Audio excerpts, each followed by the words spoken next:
The world has definitely come to terms with extensions. They are everywhere. If you see somebody with beautiful hair, it's probably a pretty darn good chance that they have some type of extensions in their hair. It's no longer for Hollywood or just the rich and famous. Everybody has hair extensions.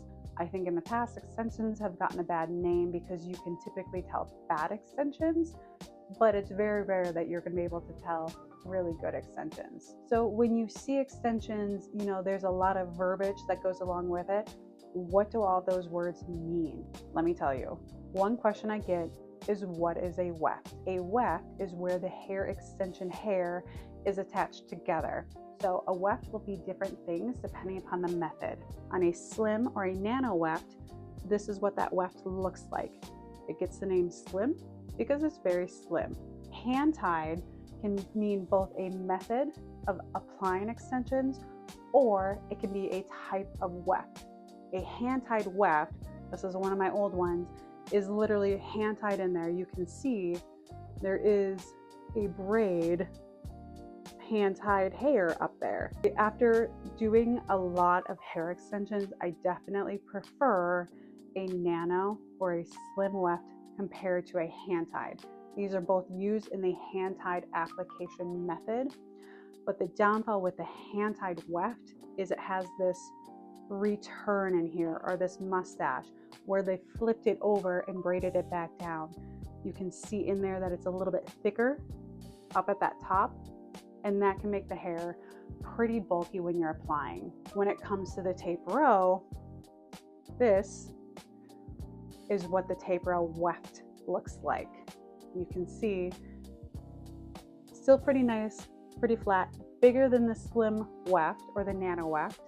And if we move that, you can see that weft more easily. It has a layer of tape on there, and that's where it gets that shine from. If we talk weft with the original extension method, right here, exactly where the tape goes, you can see that weft taper. Some extension companies have a taper in their hair, some don't. Some extension companies will come in a 14, 16, 18-inch length and have that density, that thickness all the way through. The nice thing with that, you get a lot of hair. The trade-off is you have to do a lot of cutting to blend it and make it look more natural. My favorite extension company offers hair that has a natural taper, and what that taper is you can see it's got a nice thick full density and comes down to kind of a natural point or a natural taper. What's nice with this is that you may not get quite as much hair, but it blends a heck of a lot more easily, and you don't have to do nearly as much cutting to make it look natural in the hair. Remy. Remy means that with the extension hair, that all the cuticle is in the same direction. A quick idea of what a cuticle is: imagine a rope, imagine fraying that rope. The cuticle is the outer layer of the hair. Now let's say you have a rope that's slightly frayed next to hundreds of other ropes that are slightly frayed. They're gonna all tangle up together. But if you can ensure that that rope is nice and smoothed down, and that it's every other rope next to it is nice and smoothed down, that is going to be the closest definition I can find for Remy hair. All the cuticle is going in the same direction to make the hair nice, soft, and smooth.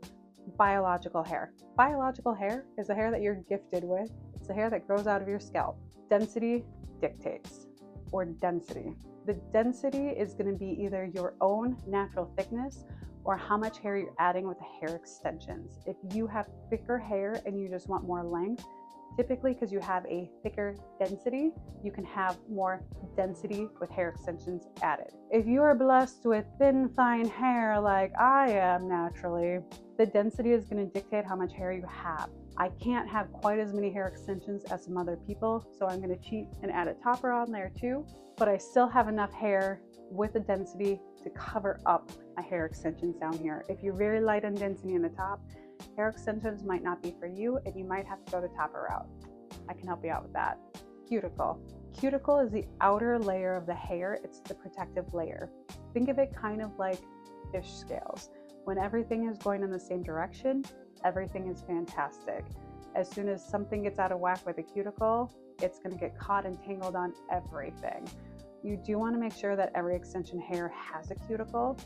Some cheap extensions will cheat and just take the cuticle off the hair, and then they can say it's Remy, But in reality, you're going to get stuck with cheap hair that gets so tangly because there's no protective layer on it.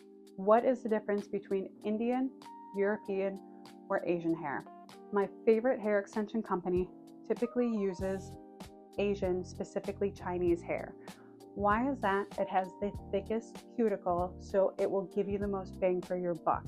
Some extension companies will use Indian hair as well. It's not quite as thick of a cuticle or quite as thick of a strand as Asian hair. It tends to have a little bit more of a curl pattern in there, which can react to more humidity.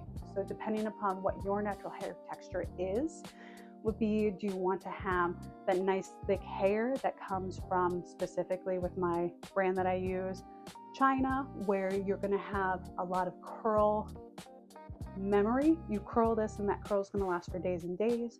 Is your hair naturally a little bit more textured, where you need a little bit more texture in the hair, and typically then you're going to be using more of that Indian hair. Sometimes people want to use European hair, but to be honest, European hair is going to be a lot finer, a lot thinner.